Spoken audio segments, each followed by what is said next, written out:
গাঁওখনত কোনো মহিলাৰ সন্তান জন্ম নহ'লে সেই মহিলাগৰাকীক গাঁৱৰ এজন সাধু বাবাৰ ওচৰলৈ এটা নিশাৰ বাবে পঠিয়াই দিয়া হৈছিল। তাৰপিছত সেই মহিলাগৰাকী গৰ্ভৱতী হৈ গৈছিল। মই কেতিয়াও ভবা নাছিলোঁ যে ময়ো কেতিয়াবা এই ৰাস্তাত চলিবলগীয়া হ'বলৈ পাৰে। ময়ো যে এদিন সেই নিশা বাবাৰ ঘৰত কটাব লাগিব সেই কথাটো মই ভবাই নাছিলোঁ। মই দেখাত এজনী বহুত ধুনীয়া ছোৱালী আছিলোঁ। মোক দেখিলে প্ৰতিজন পুৰুষৰ মনত মোৰ প্ৰতি নানা ধৰণৰ ভাৱনাবিলাক জাগি উঠিছিল। এনেকৈ আমাৰ গাঁৱৰে এজন ল'ৰাই মোক বহুত ভাল পাই পেলাইছিল। সি তাৰ মাক দেউতাকক মোৰ ঘৰলৈ লৈ আহিছিল আৰু মোৰ ঘৰৰ পৰিয়ালে ল'ৰাটোৰ স্বভাৱ চৰিত্ৰ আৰু ভাল চাকৰি দেখি তাৰ লগত মোৰ বিয়াখন ঠিক কৰি দিছিল। কিন্তু মই গম পোৱা নাছিলোঁ যে তাৰ পিছত যে মোৰ গোটেই জীৱনটো সম্পূৰ্ণৰূপে সলনি হৈ যাব। মই বিয়া হৈ সুখেৰে মোৰ শহুৰৰ ঘৰলৈ আহিছিলোঁ। বিয়াৰ ফুলসজ্জা নিশা মোৰ স্বামীয়ে মোৰ লগত বহুত ভালকৈ সময় অতিবাহিত কৰিছিল। মোক তেওঁ মৰমৰ কেতিয়াও অভাৱ হ'বলৈ দিয়া নাছিল। কিন্তু এটা সময় এনেকুৱা আহিছিল যে মোৰ স্বামীয়ে মোৰ লগত বিবাহ বিচ্ছেদ কৰিবলৈ ওলাইছিল। কাৰণ বিয়াৰ 2 বছৰৰ পিছতো মই মাক হ'বলৈ পৰা নাছিলোঁ। সকলো স্বামীৰ দৰে মোৰ স্বামীৰো এটা সন্তানৰ পিতৃ হোৱাৰ ইচ্ছা আছিল। কিন্তু মই তেওঁৰ পিতৃ হোৱাৰ সপোন পূৰণ কৰিবলৈ পৰা নাছিলোঁ। মোৰ শাহুমা বহুত কঠোৰ স্বভাৱৰ আছিল। মোৰ স্বামীয়ে মোৰ বহু ঠাইত চিকিৎসাও কৰালে, কিন্তু সকলো ঠাইতে আমি নিৰাশাৰ বাহিৰে আৰু একোৱেই নাপালোঁ। অৱশেষত উপায়বিহীন হৈ মোৰ শাহুমাই মোক গাঁৱৰ এজন সাধু বাবাৰ ওচৰলৈ লৈ গ'ল। কিন্তু মই তালৈ যাবলৈ বিচৰা নাছিলোঁ। কিন্তু মোৰ শাহুমাই মোক জোৰ জবস্তি কৰি তালৈ লৈ গৈ সেই বাবাৰ সৰু পজাটোত এটা নিশাৰ বাবে থৈ আহিছিল। কিন্তু সেই সময়ত মোৰ চকু কপালত উঠিছিল যেতিয়া বাবাই মোক নিশা অলপ ভস্ম দিলে আৰু লগতে ক'লে যে এয়া পানী এগিলাচৰ লগত মিহলাই খাই দিয়া। কিন্তু যেতিয়াই মই সেয়া পানীত মিহলাই খাই দিলোঁ তেতিয়াই মোৰ ভৰিৰ তলৰ মাটি খহি যোৱা যেন অনুভৱ হ'ল। মই উত্তেজিত হ'বলৈ ধৰিছিলোঁ। মই নিজকে নিয়ন্ত্ৰণ কৰিব নোৱাৰা হৈ পৰিলোঁ আৰু সেই সময়তে মই বাবাৰ প্ৰকৃত ৰূপ দেখিবলৈ পালোঁ। তেতিয়া বাবাজনে পজাটোৰ দুৱাৰখন বন্ধ কৰি দিলে আৰু লাহে লাহে মোৰ ওচৰলৈ আহিবলৈ ধৰিলে। লগতে মোক জোৰেৰে সাবটি ধৰিবলৈ ধৰিছিল। সেই সময়ত মই নিজকে নিয়ন্ত্ৰণ কৰিব পৰা নাছিলোঁ। তেতিয়াই বাবাই মোক তেওঁৰ বিচনাখনত পেলাই লৈ একেৰাহে, মোৰ নাম ৰাগিনী। মোৰ ঘৰত মা দেউতা আৰু মোৰ এজনী সৰু ভনী আছে। মই ঘৰৰ ডাঙৰ ছোৱালী আছিলোঁ। আমাৰ গাঁৱৰ পৰিৱেশ অলপ বেলেগ ধৰণৰ আছিল। কাৰণ আমাৰ গাঁৱত যি মহিলাৰে বিয়া হৈ গৈছিল তেওঁ কেতিয়াও মাক হ'বলৈ পৰা নাছিল। এই কথা সকলোৱে ভালকৈ জানিছিল। আমি সদায় কোৱা শুনি আহিছিলোঁ যে বহু বছৰ আগতে হেনো আমাৰ গাঁৱত বেয়া আত্মাৰ প্ৰভাৱ পৰিছিল, যাৰ ফলত এই গাঁৱৰ মহিলাই কেতিয়াও মাক হ'বলৈ পৰা নাছিল। কিন্তু চিন্তা কৰাৰ কোনো কাৰণ নাছিল। এতিয়া সেই সমস্যাৰ সমাধানৰ এটা ৰাস্তা ওলাইছিল। আমাৰ গাঁৱত এজন সাধু বাবা থাকে। কোৱা হয় যে যিগৰাকী মহিলাই মাক হ'বলৈ নোৱাৰে তেওঁ বাবাৰ সৰু পজাটোত এটা নিশা থাকিলে তেওঁ মাক হ'বলৈ সক্ষম হৈ গৈছিল। বাবাই তেওঁৰ পজাটোৰ ভিতৰত কিবা যাদু মন্ত্ৰ কৰে। যিগৰাকী মহিলাই মাক হ'বলৈ নোৱাৰে তেওঁক অলপ ভস্ম পানীৰ লগত মিহলি কৰি খুৱাই দিয়ে, যিখিনি খোৱাৰ পিছতে সেই মহিলাগৰাকীয়ে সন্তানৰ সুখ প্ৰাপ্তি কৰিবলৈ পাৰে।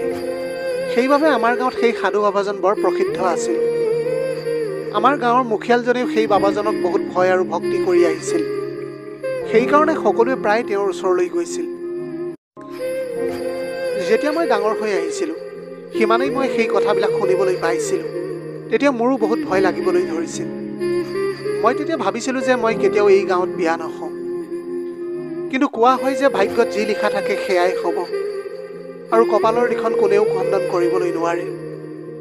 এনেকৈয়ে সময় বহুত সোনকালে পাৰ হৈ গৈ আছিল। এতিয়া মোৰো বয়স হ'বলৈ ধৰিছিল। মা দেউতাই মোক বহুত কষ্টৰে মেট্ৰিকলৈ পঢ়ুৱাইছিল। কাৰণ আমাৰ গাঁৱত ছোৱালীয়ে বেছিকৈ পঢ়া শুনা কৰাৰ অনুমতি নাথাকে। মোৰো বেছি পঢ়িবলৈ ইচ্ছা নাছিল। সেইবাবে পঢ়া শুনা শেষ হোৱাৰ পিছতে মই প্ৰায় ঘৰৰ কামবিলাকত মোৰ মাক সহায় কৰিবলৈ ধৰিছিলোঁ। এদিন মই মোৰ বান্ধৱী কেইজনীৰ লগত গাঁৱৰে পুখুৰী পাৰত বহি আছিলোঁ। তেনেতে মোৰ এজনী বান্ধৱী আমাৰ ওচৰলৈ দৌৰি আহি ক'লে যে আমাৰ গাঁৱৰ সিমূৰৰ যে বিমলা, শুনিছোঁ তাইক হেনো তাইৰ গিৰিয়েকে ডিভোৰ্চ দিবলৈ ওলাইছে। কাৰণ তাই এগৰাকী বাজি তিৰোতা। তাই এতিয়ালৈকে সন্তানেই হোৱা নাছিল। কিন্তু তেওঁলোকৰ গাঁৱৰ মানুহে কৈছে যে তাইক আমাৰ গাঁৱৰ সাধু বাবাজনৰ ওচৰলৈ লৈ যাবলৈ। তেতিয়া হেনো সন্তানৰ সুখ প্ৰাপ্তি হ'ব তাইৰ। তেতিয়া তাৰে এজনী ছোৱালীয়ে ক'বলৈ ধৰিলে যে সেইটো কথা নহয়, বিমলাই সেই বাবাজনৰ ওচৰলৈ যাবলৈ বিচৰা নাই। তাই এতিয়া বহুত কান্দি আছে। তাইৰ ঘৰত মানুহৰ বহুত ভিৰ লাগিছে। সকলোৱে তাইক এতিয়া বুজাই আছে।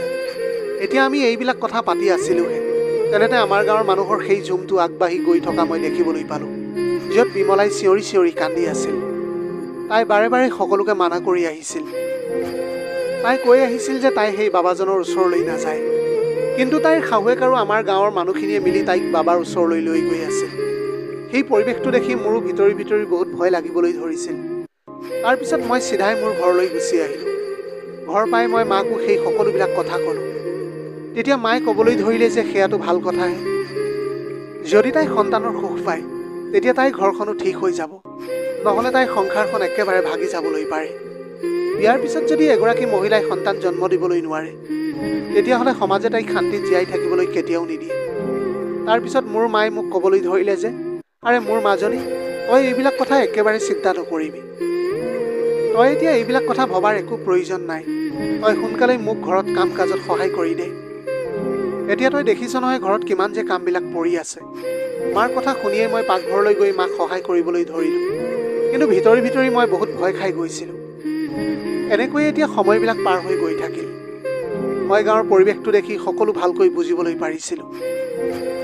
এদিন মই মোৰ বান্ধৱীৰ লগত বেলেগ এখন গাঁৱলৈ মেলা চাবলৈ গৈছিলোঁ, আৰু উভতি আহোঁতে আমাৰ গাঁৱৰ এজন ল'ৰাই মোক অনুসৰণ কৰিবলৈ ধৰিলে। সি মোক পচন্দ কৰিছিল। সি প্ৰায় আমাৰ ঘৰৰ সন্মুখেৰে অহা যোৱা কৰি থাকিছিল। এদিনতো মই গমেই পোৱা নাছিলোঁ। সি তাৰ মাক দেউতাকক আমাৰ ঘৰলৈ লৈ আহিল আৰু আমাৰ বিয়াৰ কথা পাতিবলৈ ধৰিছিল। এই সকলোবিলাক দেখি মই বহুতে আচৰিত হৈ পৰিছিলোঁ। মইতো এই সকলোবিলাকৰ বিষয়ে একো গমেই পোৱা নাছিলোঁ। তেতিয়া মায়ে মোৰ ফালে গভীৰ চাৱনিৰে চাবলৈ ধৰিছিল। মই মাক আগতেই কৈ থৈছিলোঁ যে মই এইবিলাক কথাৰ বিষয়ে একো নাজানো। মইতো সেই ল'ৰাজনৰ লগত কেতিয়াও কথা পাতি পোৱা নাছিলোঁ। এই কথাটো শুনি সেই ল'ৰাজনে তৎক্ষণাত মাৰ ওচৰলৈ আহিল আৰু মাৰ সন্মুখত হাত জুৰি ক'বলৈ ধৰিলে যে আপোনাৰ ছোৱালীজনীয়ে এই বিষয়ে একেবাৰে গম নাপায়। মইহে তাইক পচন্দ কৰিছিলোঁ। মই তাইক বিয়া কৰাব খোজোঁ। সেইকাৰণে মই মোৰ মা দেউতাক লগত লৈ আহিছোঁ। তাৰপিছত সেই ল'ৰাজনে নিজৰ কাম কাজৰ বিষয়ে ক'বলৈ ধৰিলে যে সি চহৰত এটা ভাল চাকৰি কৰে আৰু এতিয়া সি গাঁৱতে সৰুকৈ এটা ব্যৱসায় কৰিবলৈ ওলাইছে। আমাৰ গাঁৱৰ ছোৱালীবিলাক প্ৰায় দুখীয়া ঘৰত বিয়া হৈছিল। বিয়াৰ পিছতো তেওঁলোকে টকা পইচাৰ কাৰণে বহুত কষ্ট কৰিবলগীয়া হৈছিল। সেই কথা মোৰ মায়ে ভালকৈ জানিছিল। কিন্তু যেতিয়া তেওঁ গম পালে যে ল'ৰাজনৰ উপাৰ্জন ভাল, তেতিয়া লগে লগে সেই ল'ৰাজনৰ লগত মোৰ বিয়াখন পাতি দিলে। কাৰণ তেওঁলোকে ভাবিছিল যে তেওঁলোকৰ ছোৱালীয়ে বিয়াৰ পিছতো গাঁৱতে থাকিব, যেতিয়া ইচ্ছা তেতিয়াই লগ কৰিবলৈ পাৰিব। কিন্তু তেওঁলোকে সেই কথাটো জনা নাছিল যে বিয়াৰ পিছত মোৰ জীৱনলৈ কি ধুমুহা নামি আহিব। এনেকৈ বৰ ধুমধামেৰে মা দেউতাই সেই ল'ৰাজনৰ লগত মোক বিয়া দিলে। বিয়া হোৱাৰ পিছত মই শহুৰৰ ঘৰলৈ আহিলোঁ। মোৰ ঘৰৰ পৰা মোৰ শহুৰৰ ঘৰ 40 মিনিটৰ দূৰত্ব আছিল। বিয়াৰ প্ৰথম নিশা মোৰ স্বামীয়ে মোক বহুত মৰম কৰিছিল। তেওঁ সঁচাকৈ মোক বহুত ভাল পাইছিল। কিন্তু ফুলশয্যা নিশাই মোৰ স্বামীয়ে ক'বলৈ ধৰিলে, এতিয়া তুমি মোক সোনকালে এটা সন্তানৰ সুখ দিবা। মই বিচাৰোঁ যে মোৰ সন্তানো মোৰ দৰেই হোৱাটো। বিয়াৰ প্ৰথম নিশাই মোৰ স্বামীৰ মুখৰ পৰা এইবিলাক কথা শুনি মোৰ বহুত লাজ লাগিবলৈ ধৰিছিল। পিছদিনা ৰাতিপুৱা সোনকালে উঠি মই শাহুৰৰ লগত কিবা ৰীতি নীতি কৰিবলৈ ধৰিলোঁ। মোৰ শাহুৰৰো ব্যৱহাৰ বহুত ভাল আছিল। এনেকৈয়ে দিনবিলাক পাৰ হৈ গৈ থাকিল। মোৰ এই শহুৰৰ ঘৰত কেতিয়াও কোনো বস্তুৰ অভাৱ হোৱা নাছিল, যিহেতু মোৰ স্বামীৰ উপাৰ্জনো বহুত ভাল আছিল। যেতিয়া মোৰ বান্ধৱীবিলাকে মোক লগ কৰিবলৈ আহিছিল তেতিয়া সিহঁতে মোক বহুত প্ৰশংসা কৰিছিল। কৈছিল যে আমিতো দৰিদ্ৰতাৰ জীৱন কটাই আছোঁ। মা দেউতাই আমাক দুখীয়া ল'ৰাৰ লগত বিয়া কৰাই দিলে। আমি প্ৰতিটো বস্তুৰ কাৰণে এতিয়া চিন্তা কৰিবলগীয়া হৈছে। কেতিয়াবাতো স্বামীয়ে মদ খাই আমাক মাৰপিটো কৰে। কিন্তু তোৰ মা দেউতাই তোৰ কাৰণে এটা ভাল সিদ্ধান্ত ল'লে। মোৰ বান্ধৱীৰ সেইবিলাক কথা শুনি মই সুখী হৈ পৰিছিলোঁ যে এইটো সঁচা কথা যে মা দেউতাই যি কৰিলে সেয়া মোৰ ভালৰ কাৰণেই কৰিছে। কাৰণ সঁচাকৈ মোৰ স্বামী বহুত ভাল আছিল। তেওঁ মোক বহুত মৰম কৰিছিল। তেওঁ মোৰ সকলো সুখ পূৰণ কৰিবলৈ ধৰিছিল। মোৰ শাহুমাই মোৰ ওপৰত কোনো অভিযোগ কৰাৰ সুযোগো মই দিয়া নাছিলোঁ, কাৰণ মই গোটেই দিনটো তেওঁৰ সেৱা কৰি গৈছিলোঁ। কিন্তু যিমানেই দিনবিলাক পাৰ হৈ গৈ থাকিল, লাহে লাহে মোৰ স্বামী আৰু শাহুৰৰ দাবী আৰম্ভ হ'বলৈ ধৰিলে যে তেওঁলোকক এটা সন্তান লাগে। কিন্তু লাহে লাহে মোৰ বিয়াৰ 6 মাহ পাৰ হৈ গৈছিল। কিন্তু এই 6 মাহতো মোৰ গৰ্ভৱতী হোৱাৰ কোনো লক্ষণেই দেখা দিয়া নাছিল। মোৰ স্বামীয়ে এতিয়া প্ৰতিবাৰেই মোক গাঁৱৰ হস্পিটেললৈ লৈ গৈছিল। তাত মোক দৰবো দিয়া হৈছিল। কিন্তু হাজাৰ চেষ্টা কৰাৰ পিছতো মোৰ সন্তান হোৱা নাছিল। সন্তান নোহোৱাৰ কাৰণে এতিয়া ময়ো বহুত চিন্তিত হৈ পৰিছিলোঁ। এতিয়া মোৰ ভিতৰি ভিতৰি এটা ভয় হ'বলৈ ধৰিলে যে মোৰ স্বামী আৰু শাহুৱে বৰ্তমান মোক যিমান মৰম কৰে, যদি কাইলৈ মই তেওঁলোকক সন্তানৰ সুখ দিবলৈ নোৱাৰোঁ তেতিয়া হয়তো তেওঁলোকে মোক ঘৰৰ পৰা উলিয়াই দিব। কাৰণ মোৰ মায়েও মোক এই কথা কৈছিল যে যদি এগৰাকী নাৰীয়ে সন্তানৰ জন্ম দিব নোৱাৰে তেতিয়াহ'লে তাইক বাজি বুলি কোৱা হয় আৰু তাইক সমাজে সুখেৰে জীয়াই থাকিবলৈ নিদিয়ে। এতিয়া মোক এই চিন্তাটোৱে খুলি খুলি খাবলৈ ধৰিছিল, যাৰ ফলত মোৰ স্বাস্থ্য একেবাৰে বেয়া ফাললৈ ঢাপলি মেলিছিল। ডাক্তৰে মোক চেক আপ কৰি ক'লে যে বেছি চিন্তা কৰাৰ কাৰণে আপোনাৰ এনেকুৱা হৈছে। লাহে লাহে মোৰ শাহুৰৰ ব্যৱহাৰ মোৰ প্ৰতি সলনি হ'বলৈ ধৰিলে। এতিয়া তেওঁ মোক টানকৈ কথা শুনাবলৈ ধৰিছিল, কিন্তু তেওঁ মোৰ সন্মুখত মোক একো কোৱা নাছিল। তেওঁ সদায় পুতেকৰ আগতহে খং কৰি আহিছিল। সেয়া দেখি মোৰো বহুত দুখ লাগিছিল। মা দেউতাইও যেতিয়া এই কথাটো গম পালে তেতিয়া তেওঁলোকে মোক বহুত বুজাইছিল যে তই যিমান পাৰ নিজৰ যত্ন ল'ব লাগে। কিন্তু এতিয়া এনেকৈ সম্পূৰ্ণ এবছৰ হৈ গৈছিল। মই এতিয়ালৈকে মোৰ স্বামী আৰু শাহুমাক এটা সন্তানৰ সুখ দিবলৈ পৰা নাছিলোঁ। আমাৰ গাঁও সমাজত ছোৱালী বিয়া হোৱাৰ পিছতে শহুৰৰ ঘৰৰ মানুহে সন্তানৰ কাৰণে ছোৱালীজনীক হেঁচা প্ৰয়োগ কৰিবলৈ ধৰে। এতিয়া লাহে লাহে মোৰ স্বামীৰো আচৰণবিলাক সলনি হ'বলৈ ধৰিছিল। এতিয়া প্ৰায় মোৰ লগত তেওঁ কাজিয়া কৰিবলৈ ধৰিল, কাৰণ এতিয়া তেওঁ কথাই কথাই মোক এনেকৈ কৈছিল যে তোমাক বিয়া কৰাই মই বহুত ডাঙৰ ভুল কৰি পেলালোঁ জীৱনত। এতিয়া এনেকৈ মই মৰি মৰি নিজৰ জীৱনটো পাৰ কৰি আহিছিলোঁ। তেতিয়া এদিন মোৰ শাহুমাই মোক ক'বলৈ ধৰিলে যে বোৱাৰী, তুমি যদি আমাক সন্তানৰ সুখ দিবলৈ নোৱাৰা তেতিয়াহ'লে মই মোৰ ল'ৰাক আৰু এজনী ছোৱালী বিয়া কৰাই দিম।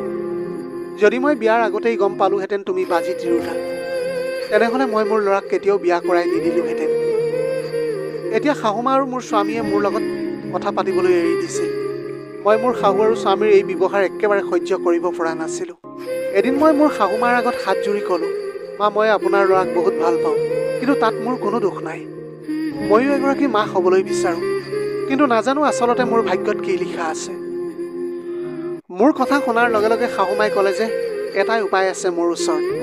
শাহুমাৰ কথাটো শুনাৰ লগে লগে মই কৈ উঠিলোঁ, আপুনি যি কয় মই তাকে কৰিবলৈ সাজু আছোঁ, কিন্তু মই মোৰ স্বামীক হেৰুৱাবলৈ নিবিচাৰোঁ। তেতিয়া শাহুমাই ক'লে যে তুমি আজি সন্ধিয়া মোৰ লগত গাঁৱৰ সেই সাধু বাবাজনৰ ওচৰলৈ ওলাবা। মই শুনিছোঁ যে তেওঁৰ ওচৰলৈ যিয়েই যায় তেওঁৰ সন্তানৰ সুখ প্ৰাপ্তি হয়। গাঁৱৰ সাধু বাবাৰ কথা শুনি মই ভয়তে কঁপিবলৈ ধৰিলোঁ।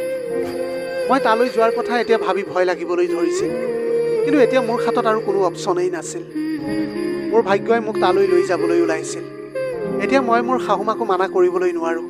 সন্ধিয়া হোৱাত মই মোৰ শাহুমাৰ লগত সাধু বাবাজনৰ ওচৰলৈ গ'লোঁ। তেতিয়া বাবাই মোক তলৰ পৰা ওপৰলৈকে চালে আৰু তাৰপিছত ক'লে যে ঠিক আছে, আপোনাৰ বোৱাৰীক আজি নিশাটোৰ কাৰণে মোৰ এই পজাটোত থৈ যাওঁ। তাৰপিছত মই সেই পজাটোৰ ভিতৰত সোমালোঁ।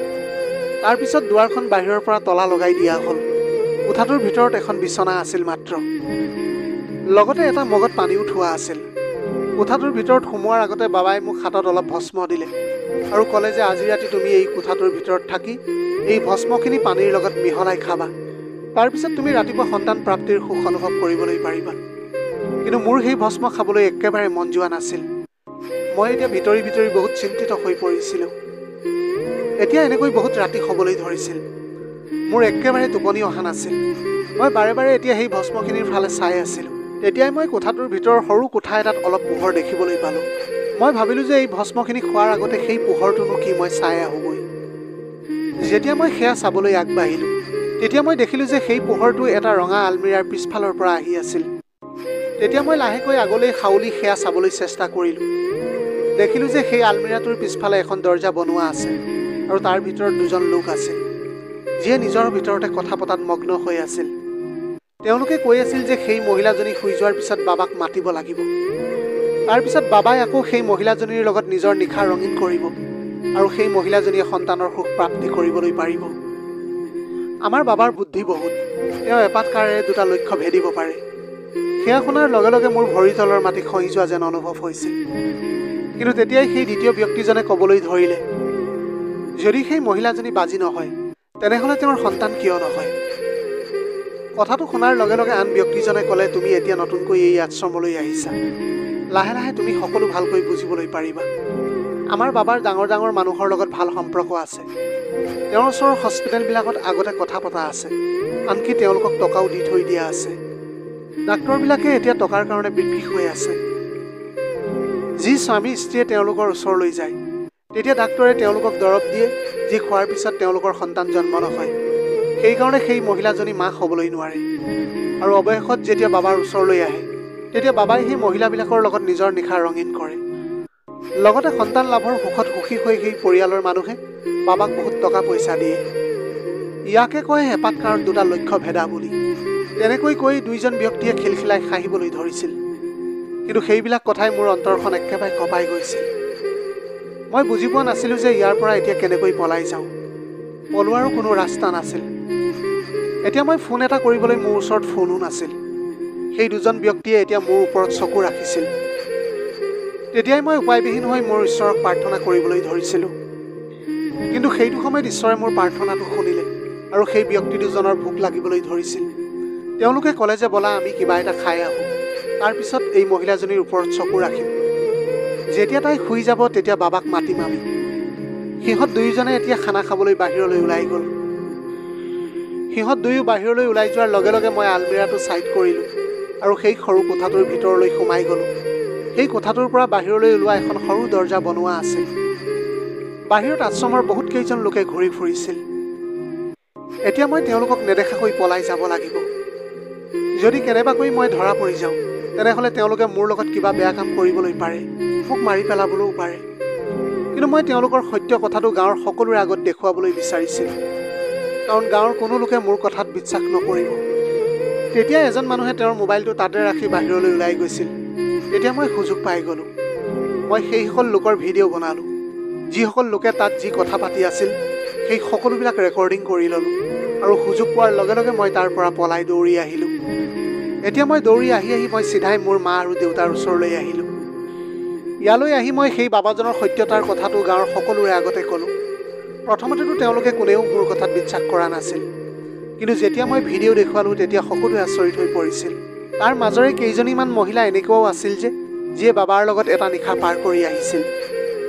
তেতিয়া তেওঁলোকেও ক'লে যে আমিও এই সত্য কথাটো আগতেই জানিছিলোঁ, কিন্তু বাবাই আমাক ধমকি দি কৈছিল যে যদি আমি এই কথা আন কাৰোবাৰ আগত কওঁ তেতিয়াহ'লে তেওঁ আমাৰ লগত বেয়া কাম কৰিব। সেই বাবাৰ বহুত ডাঙৰ ডাঙৰ মানুহৰ লগত সম্পৰ্ক আছিল। সেয়েহে তেওঁৰ কথাত ভয় খাই আমি এই কথাবোৰ কাৰো আগত প্ৰকাশ কৰা নাছিলোঁ। কিন্তু এতিয়া আমাৰ হাতত প্ৰমাণ আছিল। গাঁৱৰ সকলো লোক এতিয়া উত্তেজিত হৈ উঠিছিল। গাঁৱৰ সকলোৱে গাঁৱৰ মুখিয়ালজনৰ ওচৰলৈ গ'ল আৰু তেওঁক সকলো কথা ক'লে। মুখিয়ালজনেও এই সকলোবিলাক দেখি খঙত জ্বলি উঠিছিল। ক'বলৈ ধৰিলে যে সেই বাবাই তোমালোকৰ লগতে মোকো বিশ্বাসঘাতকতা কৰিছে। তেতিয়াই মুখিয়ালজনে পুলিচক ফোন কৰি মাতিলে আৰু গাঁওবাসীয়ে বাবাৰ আশ্ৰমত আক্ৰমণ কৰিলে। তেতিয়া আশ্ৰমৰ পৰা বহুত কেইজন লোকে সুযোগ বুজি পলাই গৈছিল। বাবাও পলাবলৈ চেষ্টা কৰিছিল, কিন্তু তেওঁক গাঁৱৰ ৰাইজে আটক কৰিলে। এতিয়া গাঁৱৰ ৰাইজ আৰু মুখিয়ালে মিলি মোক ধন্যবাদ জনালে। মুখিয়ালজনে ক'বলৈ ধৰিলে যে যদি সত্যতাটো গম নাপালেহেঁতেন তেনেহ'লে এই কাম বহু বছৰলৈকে চলি থাকিলেহেঁতেন আৰু এনেকৈ বহু মহিলাৰ লগত বেয়া কামবিলাক হৈ গৈ থাকিলেহেঁতেন। ইয়াৰ পিছত যেতিয়া মোৰ শাহু আৰু স্বামীয়ে এই কথা গম পালে তেতিয়া তেওঁলোকৰ ভুলৰ উপলব্ধি হ'ল আৰু মোক ক্ষমা খুজিবলৈ ধৰিলে। মোৰ স্বামীয়ে এতিয়া মোক এজন ভাল ডাক্তৰৰ ওচৰলৈ চেকআপ কৰাবলৈ লৈ গ'ল। তাৰপিছত মই সোনকালে মাক হ'বলৈ ওলাইছিলোঁ। মোৰ স্বামী আৰু শাহুৱে দিনে ৰাতিয়ে মোৰ বহুত ভালকৈ যত্ন ল'বলৈ ধৰিছিল। তাৰ 9 মাহৰ পিছতে মই এটা মৰম লগা সন্তানৰ জন্ম দিলোঁ। ল'ৰা জন্মৰ ফূৰ্তিতে মোৰ স্বামী আৰু শাহুৱে মিলি গোটেই গাঁৱৰ মানুহকে মিঠাই খুৱালে। সেইবাবে কোৱা হয় যে ঈশ্বৰে যি কৰে সদায় ভালৰ কাৰণেই কৰে। প্ৰিয় দৰ্শক, এয়াই আছিল আজিৰ কাহিনীৰ ভাগ। আজিৰ ভিডিঅ'টি কেনেকুৱা লাগিলে জনাব।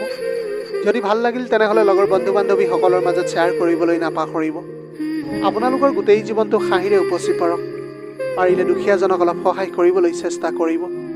আপোনালোকৰ অকণমান সঁহাৰিয়ে যদি কোনোবা এজন দুখীয়াৰ জীৱনটো সলনি কৰিবলৈ পাৰে তাতকৈ পুণ্যৰ কাম আৰু এই পৃথিৱীত একোৱেই হ'ব নোৱাৰে। Have a nice day.